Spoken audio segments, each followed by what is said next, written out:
আলহামদুলিল্লাহি রাব্বিল আলামিন ওয়াসসালাতু ওয়াসসালামু আলা সাইয়্যিদিল মুরসালিন আম্মা বা'দ ফাআউযু বিল্লাহি মিনাশ শাইতানির রাজীম বিসমিল্লাহির রহমানির রহিম আসসালাতু ওয়াসসালামু আলাইকা ইয়া রাসূলুল্লাহ ওয়া আলা আলিকা ওয়া আসহাবিকা ইয়া হাবিবাল্লাহ আসসালাতু ওয়াসসালামু আলাইকা ইয়া নবিয়াল্লাহ ওয়া আলা আলিকা ওয়া আসহাবিকা ইয়া নূরাল্লাহ। দূরের কাছে সকল দর্শক শ্রোতাকে জানাই অনুষ্ঠানের পক্ষ থেকে স্বাগতম। মাদানী চ্যানেলের দর্শক শ্রোতা, মাদানী চ্যানেলের ধারাবাহিক অনুষ্ঠান ব্যর্থতার কারণ। আজকে যেই ব্যর্থতা সম্পর্কে আমরা শুনব আর তা হচ্ছে পবিত্র কোরআনুল করিমের কয়েকটি আয়াতে মোবারকা, যে আয়াতে মোবারকার মধ্যে আল্লাহ তাবারক ওয়া তাআলা ব্যর্থ ব্যক্তি যারা তাদের সম্পর্কে আলোচনা করা হয়েছে। কোরআনুল কারীমের 4টি আয়াতে মোবারকা থেকে এর সাথে সাথে ইনশাআল্লাহ হাদিসে মোবারকা থেকে দর্শক শ্রোতা আমরা আলোচনা শ্রবণ করব।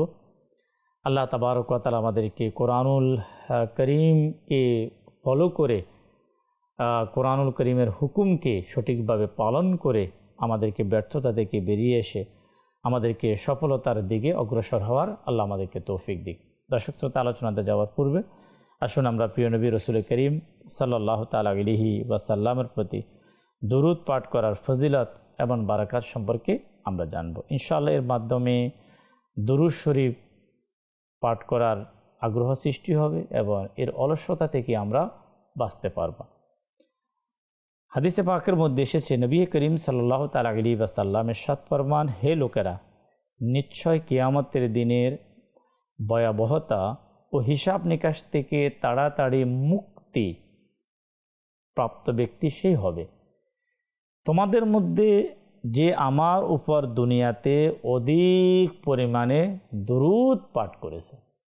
যারা প্রিয় নবী সাল্লাল্লাহু তাআলা আলাইহি ওয়াসাল্লামের প্রতি অধিক দরুদ পাঠ করবে, সে কঠিন হাসরের ময়দানে বিপদের সময়, মুসিবতের সময় যখন কেউ কারো হবে না, সেদিন একমাত্র মানুষের সাহারা, মানুষের হিতকাঙ্ক্ষী, মানুষের পেরেশানি দূরকারী নবী রাহমাতুল লিল আলামিন সাল্লাল্লাহু তাআলা আলাইহি ওয়াসাল্লাম হবে।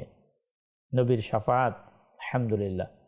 তাই আল্লাহর প্রিয় হাবিব সাল্লাল্লাহু তাআলা আলাইহি ওয়াসাল্লামের প্রতি আমরা দরুদ পাঠ করব। আল্লাহ আমাদেরকে অধিক পরিমাণে নবীজির প্রতি দরুদ পাঠ করার তৌফিক দান করুন।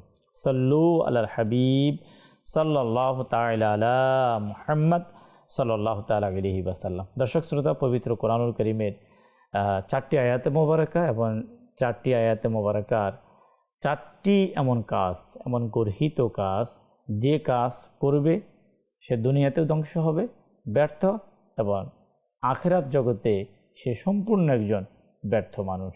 সেই সম্পর্কে দর্শক শ্রোতা আমরা শুনবো। আল্লাহ পাক আমাদেরকে আজকের প্রোগ্রামের শুরু থেকে শেষ পর্যন্ত মনোযোগ সহকারে শোনার, স্মরণ রাখার, আমল করার আল্লাহ আমাদেরকে তৌফিক দান করুন।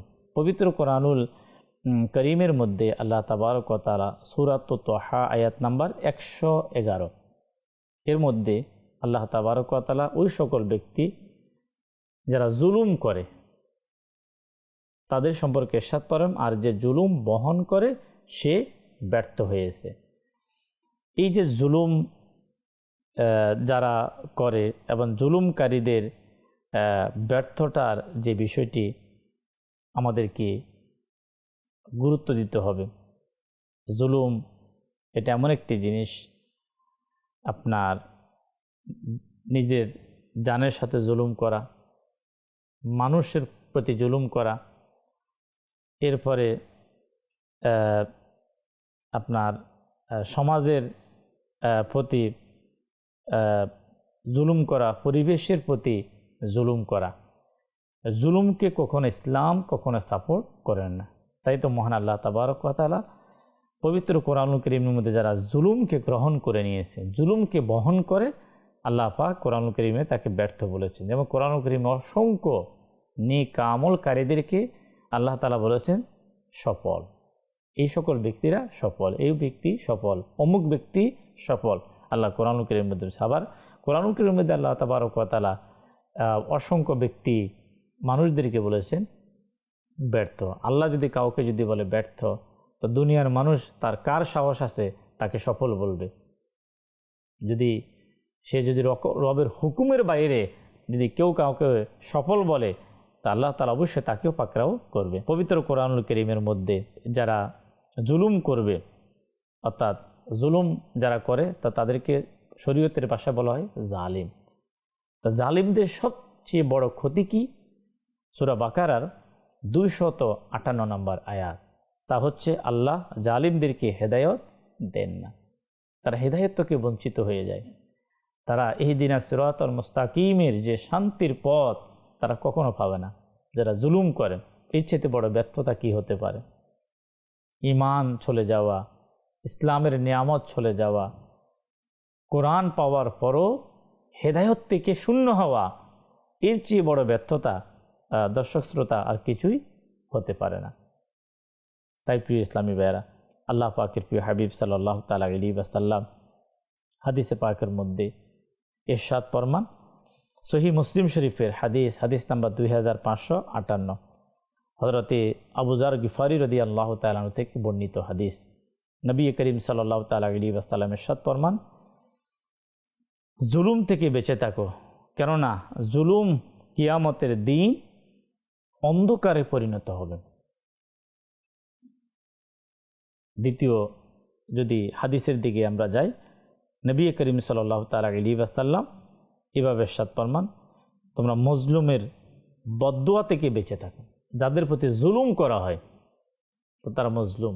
অন্য হাদিসে নবী করিম সাল্লাল্লাহু তাআলা আলাইহি ওয়াসাল্লাম ফরমান যে তোমরা মজলুমের বদদুয়া থেকে বেঁচে থাকো। মজলুম এর দোয়া আল্লাহ তাবারক ওয়া তাআলা কবুল করে থাকেন। যখন কোনো জালিমের ব্যাপারে যদি মজলুম অসহায় আত্মা কেঁদে উঠে জুলুমের শিকার হয়ে, তাহলে ওই লোক যে কোনো সময় ধ্বংস হতে পারে, তার নিয়ামত হাতছাড়া হয়ে যেতে পারে। সেই হাজারো নিয়ামতের অধিকারী ব্যক্তি, তার নিয়ামত আল্লাহ তাআলা চিনিয়ে নিতে আমরা অনেকেই দেখেছি। তখন এর ব্যাকগ্রাউন্ড যদি দেখা যায়, হয়তো এটা পাওয়া যাবে যে সে লোকটা মানুষের প্রতি জুলুম করেছে, মানুষের হক সেই সঠিকভাবে সঠিক পদ্ধতিতে সে কখনো মানুষের হক আদায় করেনি, সে জুলুম করেছে। তার প্রিয় ইসলামী ভাইরা, আমরা শয়তানের ধোঁকায় পড়ে আমরা মানুষের প্রতি জুলুম না করি, জুলুম থেকে আমরা বাঁচতে পারি, এই সম্পর্কে আসুন আমরা শ্রবণ করি। জুলুম হচ্ছে একটি মহা পাপ, একটি মারাত্মক কবিরা গুনাহ, যার গন্তব্য হলো জাহান্নাম। পরিবার, সমাজ ও রাষ্ট্রের গণ্ডি ছাড়িয়ে পৃথিবী জুড়ে চলছে আজ জুলুমের ভয়ঙ্কর প্রতিযোগিতা। চারিদিকে প্রকাশ পাচ্ছে দুর্বলদের উপর সবলের অত্যাচার। ব্যক্তি থেকে গোষ্ঠী, গোষ্ঠী থেকে রাষ্ট্র আজ এই জুলুমে লিপ্ত, যার পরিণতি খুবই মন্দ, ভয়াবহ। অন্যের উপর অন্যায় অত্যাচার করে নিজের পতন, ধ্বংস ডেকে আনে কারা? যারা জালিম। অন্য মানুষকে জুলুম করে, অন্য মানুষকে আপনার ক্ষতি করে আপনার কেউ কখনো সফল হতে পারে নাই, ধ্বংস হয়েছে, যুগ যুগ থেকে চলে আসছে। যার যা প্রাপ্য তাকে সে প্রাপ্য অধিকার থেকে বঞ্চিত করা, তার নাম হচ্ছে জুলুম। অর্থাৎ সঠিক যে জিনিসটা, তার সঠিক জিনিসটাকে আদায় না করা, তার পাওনাটা তাকে সঠিকভাবে বুঝিয়ে না দেওয়া, এটাই হচ্ছে জুলুম। কারো অধিকার হরণ, বিনা অপরাধে নির্যাতন, আর্থিক, দৈহিক ও মর্যাদার ক্ষতি সাধন, মানহানিকর অপবাদ দেওয়া, দুর্বলদের উপর আপনার সবলদের পক্ষ থেকে জুলুম নির্যাতন করা, অন্যায়ভাবে অন্যের সম্পদ হরণ, অশ্লীল ভাষায় গালিগালাজ করা, এরপরে কষ্ট দেওয়া ইত্যাদি ইত্যাদি কাজ জুলুমের অন্তর্ভুক্ত। মানুষের প্রতি জুলুম সবচেয়ে মারাত্মক অপরাধ, ব্যর্থতার কারণ। কোরআনুল কারীমের প্রথম আয়াতে মোবারকা ব্যর্থতার যা আমরা কিছু আলোচনা শ্রবণ করলাম, তা হচ্ছে জুলুম যে বহন করবে সে ব্যর্থ হবে। অতঃপর কোরআন কারীমের আরেকটি আয়াতে মোবারকা, তা হচ্ছে সূরা ইব্রাহিমের 15 নম্বর আয়াতের মধ্যে আল্লাহ তাআলা এই প্রতিটি অত্যাচারী একগুঁয়ে লোককে ব্যর্থ বললেন। যারা অত্যাচার করেন এদেরকে আল্লাহ তাবারক ওয়া তাআলা কী বললেন? এই সকল একগুঁয়ে ব্যক্তি, যারা একগুঁয়ামি যেটাকে বলে, আমরা অনেক সময় বলে থাকি যে একগুঁয়ামি ব্যক্তি, এই যে ব্যক্তি যারা অত্যাচার করা, যারা মন মানসিকতা রাখে যে মানুষকে তার ইচ্ছার উপর জোর করে অত্যাচার করে, মানে জোর করে চাপিয়ে দেয়, মানে এখন ক্ষমতা আছে তার উপর সে পারুক অথবা না পারুক, এই যে অত্যাচার, যে সত্যের বিরোধিতা করে তা থেকে দূরে থাকে, সে হচ্ছে একগুঁয়ে। হাদিসে পাকের মধ্যে এসেছে নিশ্চয় জাহান্নামের একটি উপত্যকা আছে, আর সেই উপত্যকায় একটি কূপ যার নাম হবে হাব হাব। আল্লাহর উপর হক যে তিনি প্রত্যেক অত্যাচারীকে, একগুঁয়ে ব্যক্তি যারা যারা অত্যাচার করে তাদেরকে সেখানে তাদেরকে নিক্ষেপ করবে। দুর্বলদের প্রতি অত্যাচার করা, দুর্বল দেশের প্রতি অত্যাচার করা, দুর্বল জনগোষ্ঠীর প্রতি অত্যাচার করা ব্যক্তি যারা, তাদেরকে আল্লাহ তাবারক ওয়া তাআলাকে ভয় করা উচিত। এবং আল্লাহ তাবারক ওয়া তাআলাকে ভয় করে এই খারাপ কাজ থেকে, গর্হিত ঘৃণিত এই কাজ থেকে আল্লাহ তাবারক ওয়া তাআলা আমাদেরকে বেরিয়ে আসার আল্লাহ আমাদেরকে সেই তৌফিক দান করুক।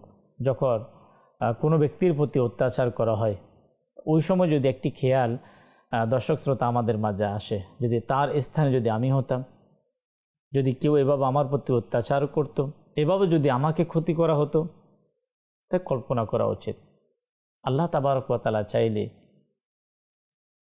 কিছু সময়ের মধ্যে আপনার উপরও কোনো না কোনো ব্যক্তির মাধ্যমে আপনাকে লাঞ্ছিত করতে পারে, আপনাকে অত্যাচারিত করতে পারে। তাই আল্লাহকে ভয় করে আমরা অত্যাচার করা থেকে মাজাল আল্লাহ পাকের ফানা। অসংখ্য সমাজের মধ্যে আজকে আইয়ামে জাহিলিয়তের অনেক কাজ প্রকাশ পাচ্ছে। নারীদের প্রতি অত্যাচার করা, শিশুদের প্রতি অত্যাচার করা, স্বামী কর্তৃক স্ত্রীদের প্রতি অত্যাচার করা, মালিক কর্তৃক কর্মচারীর প্রতি অত্যাচার করা আজকে সমাজে হচ্ছে। এর কারণ কি? এর কারণ হচ্ছে আমি মুসলমান হিসাবে আমার যে করণীয় ছিল, আমার যে দায়িত্ব ছিল কোরআন সুন্নাহকে মেনে চলা, সেই কোরআন সুন্নাহ থেকে আমি দূরে। যদি কোনো ব্যক্তি কোরআনকে ফলো করে তাহলে সে সফল। আর সফল ব্যক্তি কখনো স্ত্রীর প্রতি অত্যাচার করবে না, কখনো শিশুদেরকে অত্যাচার করবে না, কখনো এতিমদেরকে অত্যাচার করবে না, মালিক কর্তৃক কর্মচারীর প্রতি কখনো অত্যাচার করবে না। কেন? কারণ কোরআন নিষেধ করেছে, প্রিয় নবী নিষেধ করেছে। তো সেই কাজ কিভাবে করতে পারে? সূরাতুত তাহার 61 নম্বর আয়াতের মধ্যে আল্লাহ তাবারক ওয়া তাআলা ওই সকল ব্যক্তি যে মিথ্যারোপ করেছে সে ব্যর্থ হয়েছে। আজকে তো যে বেশি পাওয়ার জন্য, বেশি অর্জন করার জন্য মানুষ সহজেই মিথ্যা বলে দেয়। আল্লাহ তাবারক ওয়া তাআলা সূরা আনকাবুতের 58 নম্বর আয়াতে বলেন, আর তার চেয়ে বড় জালিমকে যে আল্লাহর প্রতি মিথ্যারোপ করে অথবা তার কাছে সত্য আসার পর সেটাকে সে অস্বীকার করে। মিথ্যা সম্পর্কে দর্শক শ্রোতা আমরা সকলে আমাদের সমাজের মধ্যে একটি বাক্য আমরা সব সময় আমরা শুনে থাকি, সেটা হচ্ছে সত্য মানুষকে মুক্তি দেয়, মিথ্যা মানুষকে ধ্বংস করে। বরং সেটা মানুষের মৌখিক শব্দ নয়, আপনার হাদিসে পাকের মধ্যে এসেছে, বুখারী শরীফের মধ্যে আবার মুসলিম শরীফের মধ্যে এসেছে। কিন্তু শব্দটি আজকে এত মানে সুপরিচিত লাভ করেছে, বিভিন্ন স্থানে আপনি দেখতে পাবেন, মানুষ বিভিন্ন গুরুত্বপূর্ণ স্থানে সেটাকে লিখে রাখেন যে সত্য মানুষকে মুক্তি দেয়, মিথ্যা মানুষকে ধ্বংস করে। সত্যে সফলতা, মিথ্যায় ব্যর্থতা। তাই এই যে মিথ্যা মানুষের জন্য যে ধ্বংস যে ডেকে আনে, কিতাবের মধ্যে আসছে মিথ্যা মানুষের জ্ঞানকেও নষ্ট করে দেয়। মিথ্যাবাদী বাস্তবকে অস্বীকার করে, যা বাস্তব নয় তাকেও বাস্তব মনে করে, যার ফলে তার ধারণা ও জ্ঞান তাকে ধ্বংসের দিকে নিয়ে যায়। মিথ্যা মানুষের মধ্যে শত্রুতা এবং বিশৃঙ্খলায় সৃষ্টি করে। বিশেষ করে মুনাফিক যারা, তাদের এক বড় আলামত হচ্ছে মিথ্যা বলা মুনাফিকদের অন্যতম একটি লক্ষণ। আর মুনাফিকদের স্থান হলো জাহান্নাম। মুনাফিক যারা, তারা খুব সহসায় মিথ্যা বলে দিবে। আজকে তো অসংখ্য ব্যবসায়ী এমন মুনাফিকই তাদের মধ্যে, তারা হাসতে হাসতে মিথ্যা বলে। মানে এটাকে তাদের একটা পেশা, এটাই তাদের একটা নেশা। কিন্তু আল্লাহকে ভয় করা উচিত। এই সম্পদ আপনার একদিন কাজে আসবে না। এই সম্পদ আপনাকে মিথ্যা বলার কারণে, মুনাফিকি অর্জন করার কারণে সেটা আপনাকে জাহান্নামে নিয়ে যাবে। তাই প্রিয় ইসলামী ভাইয়েরা, মাদানী চ্যানেলের দর্শক শ্রোতা, দুনিয়া এবং আখিরাতের যে ধ্বংসের যে মাধ্যম, মিথ্যা শুধু আখিরাতের জীবনকে ধ্বংস করে না, বরং দুনিয়ার জীবনও একটি মানুষের সম্মান, বিশ্বাস ও সম্পর্ককে নষ্ট করে দেয়। মিথ্যাবাদী থেকে মানুষ দূরে সরে যায়। দেখবেন সমাজে এক সময় তাকে সঙ্গ দেওয়ার কেউ থাকে না। বন্ধু তাকে দূরে সরিয়ে দেয়, প্রতিবেশী তাকে দূরে সরিয়ে দেয়, আত্মীয় স্বজন তাকে দূরে সরিয়ে দেয়। কারণ মিথ্যাবাদীর সাথে কিসের সম্পর্ক? কেন? সে আজকে অমুকের ক্ষতি করবে, কালকে আমার ক্ষতি করবে মিথ্যা বলার কারণ। তো মিথ্যা এটা আমার আপনার জন্য কত বড় একটা ব্যর্থতার কারণ, যে সম্পর্ক মানুষ মিথ্যাবাদীর সাথে কখনো রাখে না। বিশেষ করে বিশ্বাস, যেটা মিথ্যাবাদীকে বিশ্বাস করার ক্ষতি হয়তো দর্শক শ্রোতা আমরা অনেকেই দেখেছি, আবার অনেকে আমরা শুনেছি। মানুষ তার থেকে আস্থা হারিয়ে ফেলে, তার থেকে লেনদেন বন্ধ করে দেয়। যদি সে ব্যবসায়ী হয়ে থাকে, তা মিথ্যা বলা যখন শুরু করে দেয়, আস্তে আস্তে মানুষ তার থেকে ব্যবসার লেনদেন তার থেকে গুটিয়ে নেয়। এখন কীভাবে আপনি সফল হবেন? মানুষ তো আপনার থেকে আস্থা এবং বিশ্বাসকে হারিয়ে ফেলেছে মিথ্যার কারণে। এরপর হচ্ছে মানুষের সম্মান। প্রত্যেক মানুষের কিন্তু একটা সম্মান আল্লাহ তাবারক ওয়া তাআলা দিয়েছে। এখন সে যদি চায় যে আমার সম্মানটুকু আমার পরিবারের কাছে, আমার সমাজের কাছে, আমার প্রতিবেশীর কাছে, আমার আত্মীয় স্বজনের কাছে আমার সম্মান বিলীন হোক, তাহলে মিথ্যাই যথেষ্ট। সত্যে মুক্তি এবং মিথ্যার মধ্যে যে ধ্বংস, এই বিষয়টাকে আমরা অবশ্যই উপলব্ধি করার আমরা চেষ্টা করব, যাতে করে আমরা সফলতা যদি আমরা অর্জন করতে চাই প্রতিটা কাজে, তাহলে আল্লাহ তাবারক ওয়া তাআলার কাছে আমরা দোয়া করব। আমরা সততার মধ্যে, সত্যবাদিতার মধ্যে নিজেকে আমরা শামিল করব। এরপরে প্রিয় ইসলামী ভাইয়েরা, পবিত্র কোরআনুল কারীমের মধ্যে আল্লাহ তাবারক ওয়া তাআলা যে ওই সকল ব্যক্তি যে যারা গুনাহের মাধ্যমে, আল্লাহ পাকের নাফরমানি কাজ করার মাধ্যমে নিজের অন্তরকে কুলুষিত করে দেয়, তো তাদের সম্পর্কে আল্লাহ তাবারক ওয়া তাআলা বলেন সূরা শামসের 10 নম্বর আয়াতের মধ্যে, আর যে তাকে অর্থাৎ আত্মাকে কুলুষিত করেছে সে ব্যর্থ হয়েছে। যে গুনাহের মাধ্যমে নিজের আত্মাকে, অন্তরকে কুলুষিত করে দিয়েছে, তো তাকেও আল্লাহ তাবারক ওয়া তাআলা পবিত্র কোরআনুল কারীমের মধ্যে বলেছেন তারা ব্যর্থ।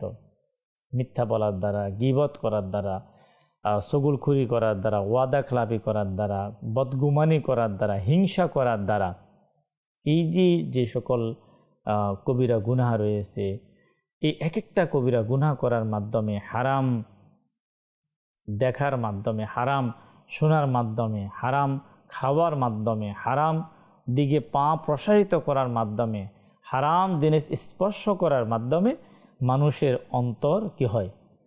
কুলুষিত হয়। হযরতে সাইয়্যিদুনা হাসান বসরি রাহমাতুল্লাহ তাআলা আলাইহির মতে এই আয়াতে সেই লোকদের উদ্দেশ্য যে নিজেকে ধ্বংস করেছে, পথভ্রষ্ট করেছে এবং পাপের দিকে পরিচালিত করেছে। কিতাবের মধ্যে এটাও উল্লেখ রয়েছে যে নিজেকে নেককারদের মধ্যে অন্তর্ভুক্ত রেখেছে, অথচ সে তাদের পদাঙ্ক অনুসরণ করেনি। তারাও তাদের অন্তরকে কুলুষিত করেছে, তারাই ব্যর্থ মানুষ। নেককার, পরেজগার, আল্লাহওয়ালা, যে যাকে দেখলে আল্লাহ এবং তার রাসূলের স্মরণ হয়, এমন ব্যক্তিদেরকে দেখার পরেও, এমন ব্যক্তিদের পাশে থাকার পরেও যদি কোনো ব্যক্তি নিজের তাদেরকে অনুসরণ করে, তাদেরকে অনুকরণ করে কোনো ব্যক্তি তার জীবনকে সুন্দর করতে পারে নাই, তো তাকে বলা হয়েছে ব্যর্থ। তার অন্তর গুনাহের দ্বারা কলুষিত হয়েছে। কিতাবের মধ্যে এসেছে যখন কোনো ব্যক্তি একটি গুনাহ করে নেয় তখন তার অন্তরে একটি কালো দাগ পড়ে যায়। একবার যখন সে গুনাহ করে, যখন একটি গুনাহ করে তখন তার অন্তরে একটি কালো দাগ পড়ে যায়। এভাবে গুনাহ করতে করতে করতে তার অন্তর শক্ত হয়ে পাথরের চেয়েও শক্ত হয়ে যায়। তখন সে কিন্তু সর্বদা হারাম কাজ করতে, খারাপ কাজ করতে, তখন তার মধ্যে কিন্তু সে কোনো প্রকারের ভয় কিন্তু তার মাঝে আসে না। যখন হারাম করতে করতে, খারাপ কাজ করতে করতে যখন তার অন্তর কি হয়ে যায়, কলুষিত হয়ে যায়। তাই প্রিয় ইসলামী ভাইয়েরা, মাদানী চ্যানেলের দর্শক শ্রোতা, দুটি জিনিস, ওই সকল কাজ থেকে নিজেকে বাঁচিয়ে রাখতে হবে যা অন্তরে মধ্যে গুনাহের মরিচা লাগিয়ে দেয়, আর ওই সকল কাজগুলোকে আমাদেরকে করতে হবে যে কাজ করার মাধ্যমে সে কলুষিত গুনাহে পরিপূর্ণ আত্মা পরিষ্কার হয়।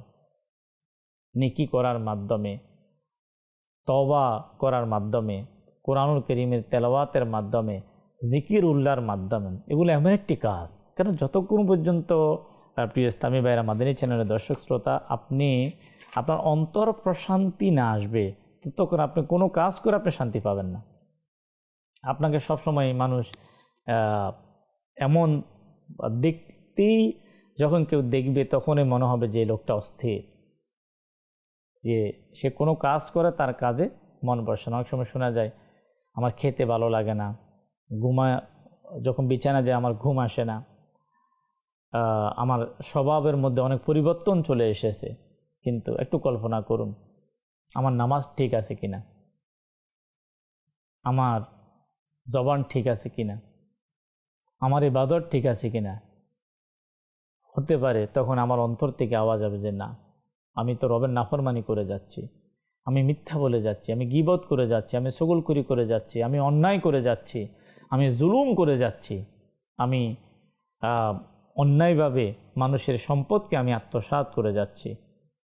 তাই প্রিয় ইসলামী ভাইরা, মাদানী চ্যানেলের দর্শক শ্রোতা, আমাদেরকে এই সকল অপকর্ম থেকে, গর্হিত কাজ থেকে আমাদেরকে নিজেকে বিরত রাখতে হবে। আর এর মাধ্যমে ইনশাআল্লাহুল কারীম আমাদের আল্লাহ পাকের বাণীর যেই প্রভাব সেটা আমাদের অন্তরে আসবে। রাসূল করিম সাল্লাল্লাহু তাআলা আলাইহি ওয়াসাল্লামের আদর্শে আমাদের কাছে ভালো লাগবে। বিশেষ করে আমাদেরকে সদা সর্বদা তওবা ইস্তেগফার আমাদেরকে করতে হবে। তওবা ইস্তেগফার আল্লাহ তাবারক ওয়া তাআলা এক মুসলমান মুমিনের জন্য অনেক বড় এক নিয়ামত, যে তওবা করার মাধ্যমে আল্লাহ তাআলা কোরআন কারীমের মধ্যে এসেছে তওবাকারীদেরকে আল্লাহ পাক ভালোবাসেন। আল্লাহ যাকে ভালোবাসেন সে সফল। আল্লাহ পাক যাকে অপছন্দ করে, আল্লাহ পাকের অপছন্দনীয় কাজ যারা করে, তো তারা তো কখনো সফল না। এখন অপছন্দনীয় কাজ কি, সে বিষয়গুলোকে ফাইন্ড আউট করতে হবে, সেগুলা থেকে আপনাকে বিরত থাকতে হবে। আল্লাহ পাকের কাছে আমাদেরকে তওবা ইস্তেগফার করতে হবে। তাই প্রিয় ইসলামী ভাইরা, মাদানী চ্যানেলের দর্শক শ্রোতা, যে আয়াতে 4টি গর্হিত কাজ, একটি হচ্ছে জুলুম, দ্বিতীয়টি হচ্ছে অত্যাচার, তৃতীয় হচ্ছে মিথ্যা, আর চতুর্থ হচ্ছে গুনাহের মাধ্যমে অন্তরকে কলুষিত করা। এই সকল ব্যক্তিদেরকে পবিত্র কোরআনের ভাষায় আল্লাহ তাআলা বলেছেন, যাদের মধ্যে এই গর্হিত কাজের অভ্যাস থাকবে তারা হচ্ছে ব্যর্থ। তাহলে ব্যর্থ মানুষ এর পরিচিতি আমরা জানতে পারলাম। এখন প্রশ্ন হচ্ছে যে আমি সফল ব্যক্তিদের মধ্যে কিনা, না এই সকল গর্হিত কাজ আমার দ্বারা হচ্ছে। যদি হয়ে থাকে তাহলে প্রিয় ইসলামী ভাইয়েরা, আপনাকে অবশ্যই তওবা করতে হবে, আপনাকে অবশ্যই ইস্তেগফার করে আল্লাহ পাকের দিকে রুজু হয়ে এই সকল কাজ থেকে নিজেকে বিরত রাখতে হবে। আর যদি আমরা এর আগ্রহ, উৎসাহ, উদ্দীপনা আমরা যদি আমাদের মাঝে তৈরি করতে চাই, নেক লোকের সঙ্গ অবলম্বন করতে হবে, ভালো মানুষের সংস্পর্শ আমাদেরকে অবলম্বন করতে হবে। দাওয়াত ইসলামী আল্লাহ পাকের বর্তমান সময়ে বিশ্বব্যাপী আলহামদুলিল্লাহ কোরআন এবং সুন্নাহর এক মহান পথ আলহামদুলিল্লাহ আল্লাহ পাকের দয়ায় দাওয়াত ইসলামীর সাথে আমরা যখন সঙ্গ হব, দাওয়াত ইসলামের পরিবেশের সাথে যখন ইনশাআল্লাহ সম্পৃক্ত হব, ওই সকল কাজ থেকে আমরা নিজেদেরকে বাঁচিয়ে রাখতে পারবো। যে সকল কাজ করার মাধ্যমে আল্লাহ পাক নারাজ হয়, আল্লাহ পাকের প্রিয় হাবিব রাসূল করিম সাল্লাল্লাহু তাআলা আলাইহি ওয়াসাল্লাম নারাজ হয়, ওই সকল বিষয় থেকে আমরা বাঁচতে পারবো। বিশেষ করে মাদানী চ্যানেলের দর্শক শ্রোতা, যে দাওয়াত ইসলামের প্রতিষ্ঠাতা শেখে তরিকত আমির আহলে সুন্নাত হযরত আল্লামা আবু বিলাল মুহাম্মদ ইলিয়াস আত্তান কাদেরী দামাত বারাকাতুহুল আলিয়ার রিসালা রয়েছে, পুস্তিকা, যেমন জুলুম। তো জুলুমের পরিণতি খুবই গুরুত্বপূর্ণ, খুবই ভেরি ইম্পর্টেন্ট এক আলহামদুলিল্লাহ বুকস। আলহামদুলিল্লাহ আমরা যদি সেটি অধ্যয়ন করতে পারি, আল্লাহ পাকের দয়ায়